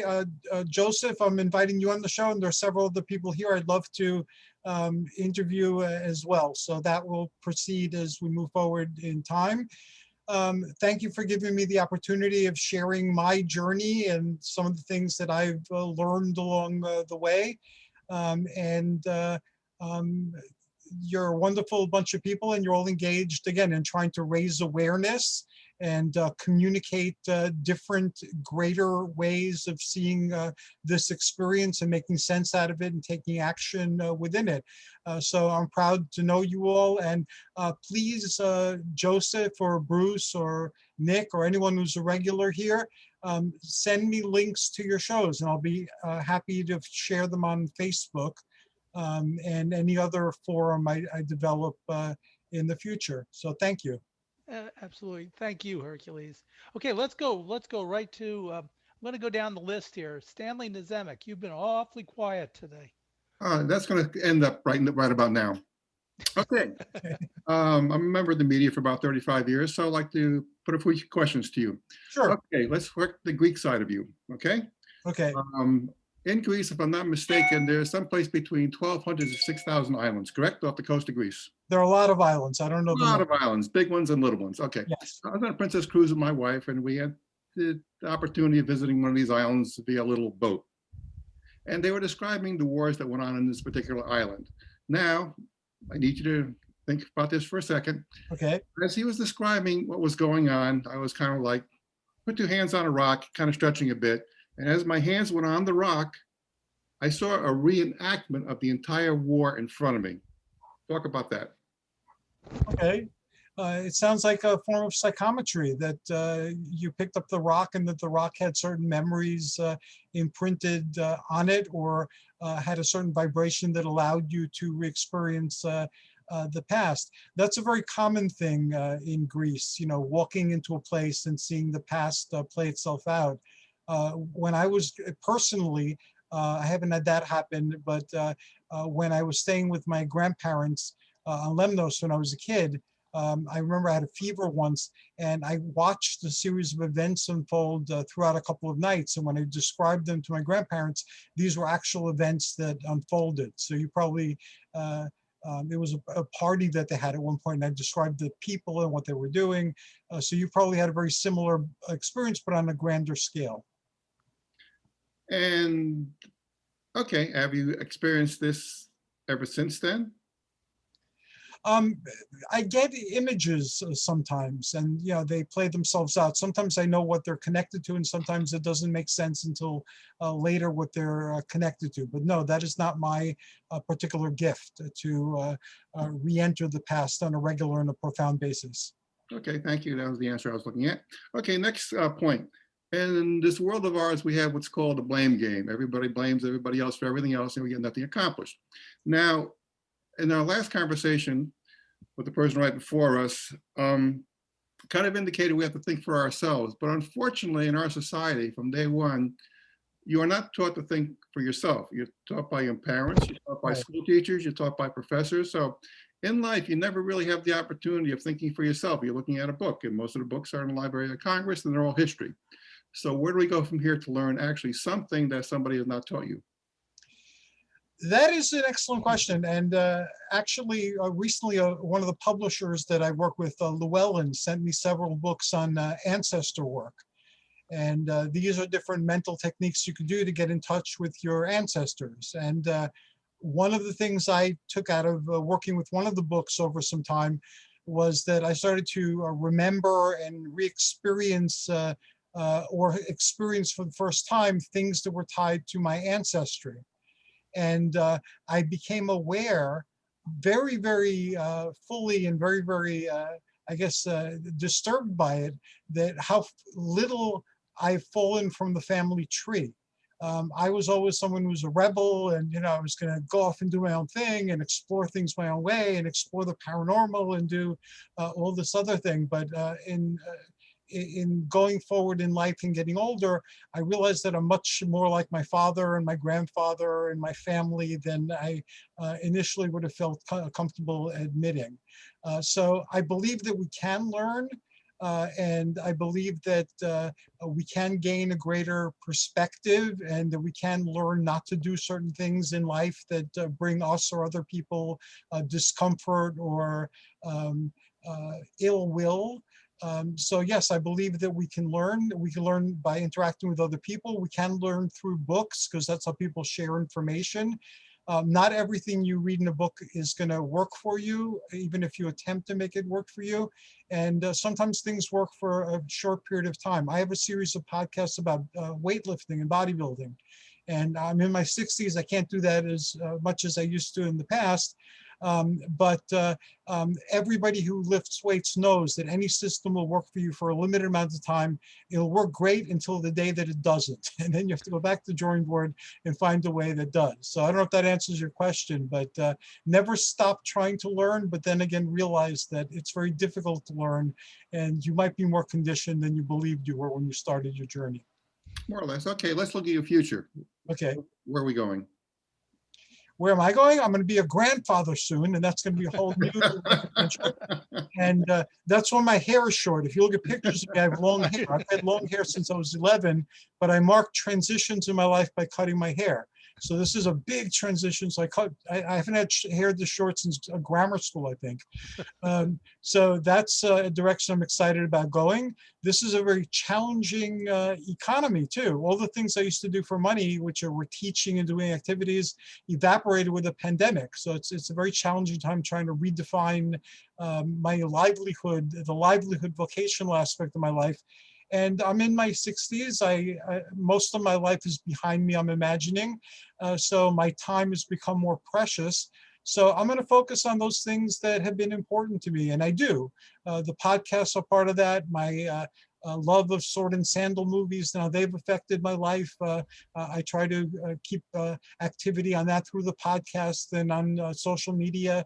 So the small handful of things that bring me joy and happiness, and by being joyful and happy, I bring joy and happiness to people in my life. That's kind of like what I'm focused on. Again, even though I'm pretty much Greek mythology oriented, I'm always open to other ways of looking at life. And who knows, something might surprise me to change the way I look at things, and then I'll explore that direction. So I'm very optimistic about the future, and I'm very open to whatever change life may bring. Like the Powerball lottery, no problem. Okay. Why not? Why not? I haven't given up on that. I might win the Powerball lottery. People have You never won the know. Powerball That's a lottery. change of life. So I might too. Okay, let's move on once again. We talked about artificial intelligence. If you look around us, it doesn't seem to be working. We have a pandemic. Okay. We have a variant. We have a planet that's overheating. So I don't think artificial intelligence will be an issue, because we don't have enough brains to make it work. Okay, I'm not a scientist or a computer expert, so I claim ignorance here. What do you call it? I don't know if we have the capability to apply artificial intelligence to solving some of our world's problems or not. I really don't understand how artificial intelligence works, so I can't really answer your question. Thank you for asking it, though. Next question is going to be, okay. Most of us have seen flying saucers, and obviously we still have this tube which we put some dynamite in, people up on top and shoot it up, and it comes back down again. So what don't we know? I mean, we're doing the things from the Stone Age versus somebody else has this little disc and is flying all over the place. What do you think? Okay, I don't understand the question. The question is going to be, why are we still in the Stone Age when the other people who visit us are not? Kinetic tools as opposed to electrogravitics or something like that. Right. I don't know. In ancient times, they considered the people flying through the sky in their discs as gods. Right. During the Middle Ages, they considered them to be fairies or people from Magonia, or one of a number of such islands in the sky. And now we consider the people driving the disc to be aliens from other planets, or beings who are ultra-terrestrials from other dimensions. since the dawn of time, these chariots have been flying through our skies and interacting, and their denizens interacting with us in a variety of ways. And our understanding has basically changed. I think that the constant theme, regardless of our understanding, is that there is something superior to how we currently are. And it's here with us, and we can occasionally see it, and we can occasionally interact with it. In Greece, I mentioned that they had astromythology, and in Rome, initially, before they understand that the planets were in space, they thought the planets were between the Earth and the heavens, the firmament, or the Empyrean, or the Pleroma. And that's where the fixed stars were. And then a planet means wandering star, because they didn't do the same thing that the fixed stars had. They kind of wandered around, and until they learned, how to map them, it seemed kind of random, and it seemed as if they had free will. The gods in antiquity put things that are admired, like people were admired, objects that are admired, and so forth, in the sky. And the systems of ascension that use the planetary steps, and Nick and I had a conversation about this recently as well, with the planets and the days of the week, and that's a whole other show. But there was a step ladder that went from Earth to heaven, and you knew that you got to heaven because you became a constellation. So Hercules is a constellation, the Hercules of antiquity, whether it's a Theban one or the Cretan one, there's a difference of opinion among scholars. But anyway, one of the Hercules is there. So you know he's in heaven because there's his constellation and he's looking down.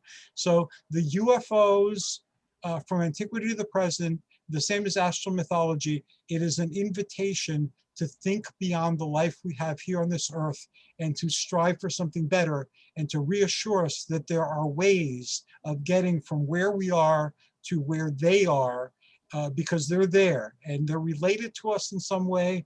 So, and they're welcoming us back, and they're repeating to us over and over again through history, this message. So I think that that's what the message is. And I think that if we believe that and seek our ladders and seek ways to become more than what we are, or who we are, despite our resistance to breaking our conditioning, I think the world can become a better place. And I think that that's what this is all about. Very true. I think we just have to break the point of creatures of habit. And that's our biggest problem. We like the comfort zone, and unfortunately, a lot of us do not all of us, do not like to venture out of it. And that's what I think is holding back our entire world. But once again, thank you for your presence today, and thank you for answering my questions. And thank you for your questions.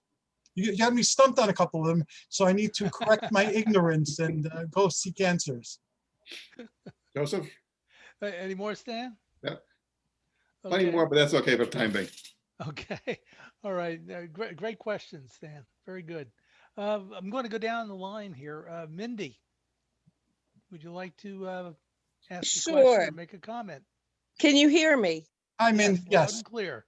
Hi, Hercules. I've enjoyed your talk very much. Thank you. My question is, you talked a little bit about the Atlantis connection with the hybridization program of animals and humans, and what a disaster that was. Do you have anything else to add about the UFO connection and Atlantis? Atlantis has been the source of lore since ancient Greece, and even before, if we believe the writings of certain scholars. It became revived with Donnelly and with Edgar Cayce. And a lot of what we currently believe about Atlantis isn't what the ancients were saying, but what modern people have been saying. In terms of a story that we can benefit from, the story is that basically at a point in time that was a long time ago, there were people who attained a high degree of civilization. And they developed this civilization, and they were able to expand it so that they had cultural influence. But because of certain beliefs that they had, or because of certain technology that they abused, they managed to bring about their own destruction and to erase their memory from the world, except in the form of legends and in the form of artifacts. And this is a common theme throughout the Atlantis literature. And even if you expand to Lemuria and Mu and Pan and Vesuvia and High Brazil. There were a lot of these places. Is that humanity's older than it thinks, and that there's a process that humanity contributes to that ensures the destruction of humanity at intervals and kind of like a reset, where humanity goes back to the beginning, starts over, and begins the long climb upwards from primitivism into modernity, from barbarism, as it was mentioned, to high civilization, and maybe beyond. And these stories exist, I think, as I've mentioned several times, regardless of what the actual event that happens is, the very fact that these stories exist in our collective imaginations or collective consciousness is to, again, humble us, so that despite our technological ascendancy, which we tap ourselves on the back about, that other people have been here before and they failed. And so we should be humble and not arrogant in our attainment of technology, regardless of how wonderful we think we are in all the ways that we've been able to affect and change the planet, that things beyond our control or things that happen because of things that we did can still knock us back to point zero. So we need, if we want to grow, if we need to exist as civilized beings and not be barbarians again, is to think about the consequences of what we're doing, and not only how it affects our own selves and our own bottom line or the company that we keep or belong to, but how it affects the whole planet. So I don't know if that answers your question, Mindy. Thank you very much. Thank you. Nick Curto, would you like to weigh in? Yes. Boy, what a good program. Really, what a dynamite program this was. What, whoa.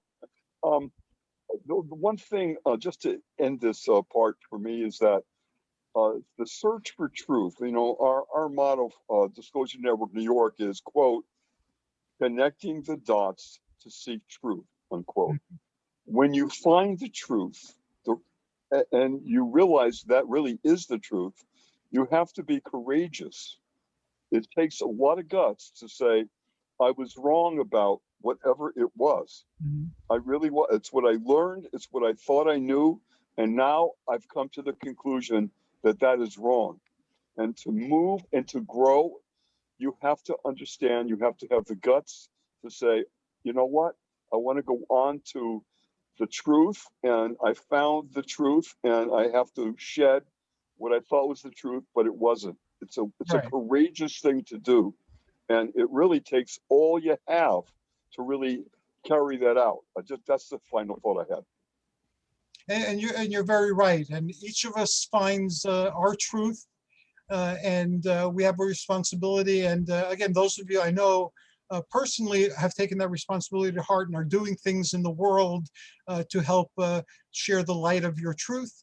And I'm sure that all of you, from the questions you've been asking, are in the same particular place. So let us all spread the light that we found, and it'll shine as far as it shines. But collectively, I think we can raise the vibrations of the planet. Amen to that. Thank you. Thank you, Nick. Okay, Doreen Hain, would you like to weigh in? Yes, I wanted to ask you a question. I saw, if you saw that 3-hour video with the crash from Roswell, and the alien gave all this information to this nurse. She was part of the process. I don't know if anybody saw it. Nick I didn't see it. Oh, But I want to see it. Where is it? Is it on YouTube or? Yeah, Nick, you sent it out to everybody. Send it to him. I No, mean, Nick probably sent it to me, but I get so many emails, I can't keep track of them. So unless Nick puts something in capital and puts my name in it. Not top. Yeah, but it'll give you a lot of the answers if you believe it all. I will look for it. But it was excellent where she talks about Atlantis, and also in the Pacific. There was also another group civilization. Memoria. There. Yeah. And in the Azores, I mean, it went all the way up. So there's a lot of good stuff that I believe that you should be aware of. Thank you, and I will seek it out. And Nick, if you could resend that one and put capital letters, I'll watch it today. Thank you. Thank you, Doreen. Yeah, thank you. Along that same line, you mentioned earlier High Brazil. What do you know about High Brazil? High Brazil was one of the Celtic islands that appeared, and it was kind of like an Atlantis, and then it disappeared. Other than that, the only recent information I've had on High Brazil was what I saw in a Monty Python movie, Eric the Viking, where High Brazil was an actual place in the movie.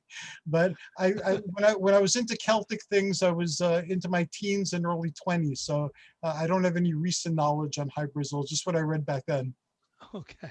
You know, the interesting thing about these sinking islands, there was that recent island in the Pacific, and it was on the maps in, modern times. And they went out there, a ship went out there to do some type of survey. There was absolutely no indication that there was an island ever there. Hmm. I mean, it totally disappeared. It was in thousands of feet of water. Yeah, just to kind of clicked something in my brain there. So Yeah, there are lots of sunken lands near where my family has some property in Limnos. And that's a myth-filled island. There are Amazons, Argonauts.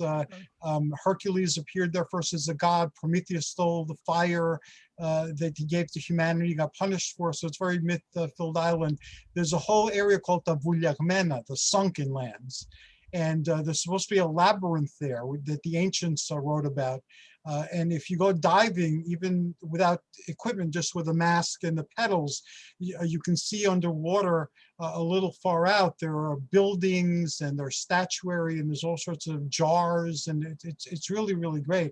I'm sure that this happens a lot where lands rise and fall. And it's happening now with global warming. So, yeah. Well, this was a catastrophic one. I mean, there was no indication of any earthquakes or volcanic action or anything. Truly a mystery. Truly a mystery. Okay. Anyway, there is a phone number on here. I think I know who it might be, but 609-462-0927. Would you care to ask Hercules a question? You are muted, so you have to unmute yourself.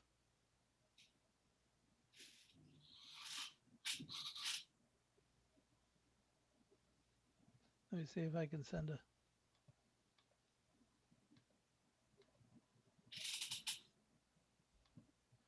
Well, I guess that person will not be asking.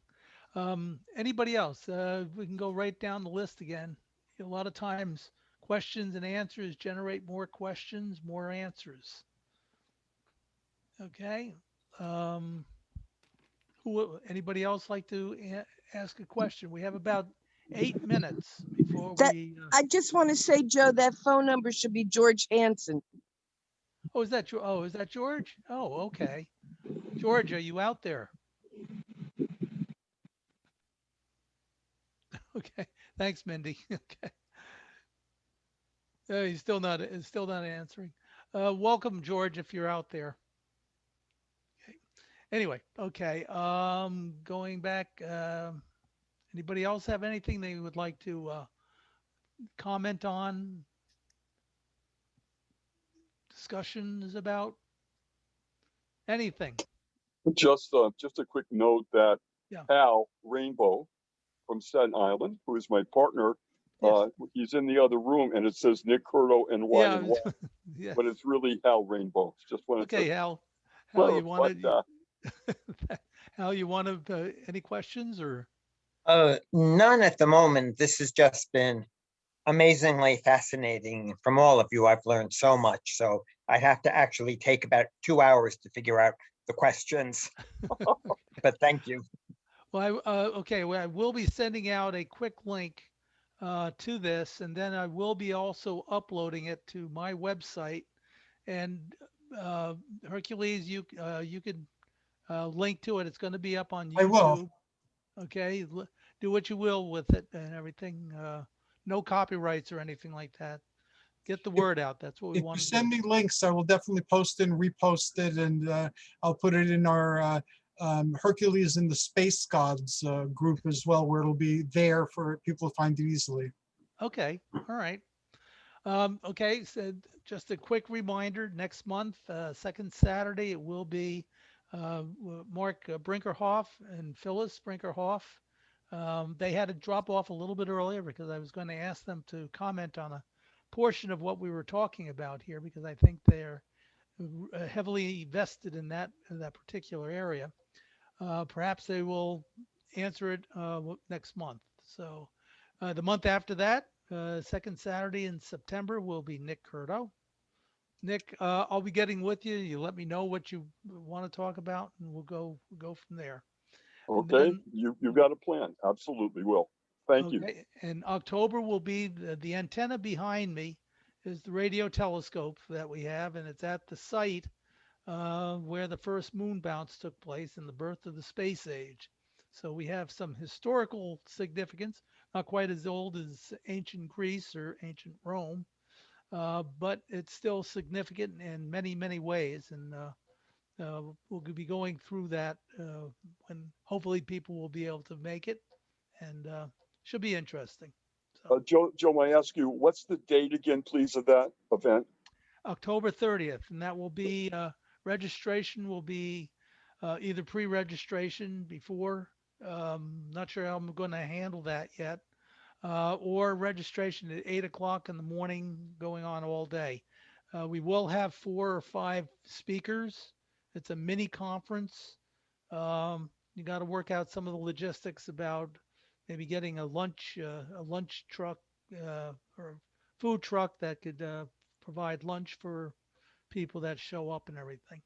It should be interesting if this works out well. They do have a 40-room hotel, so we could put on full conferences there.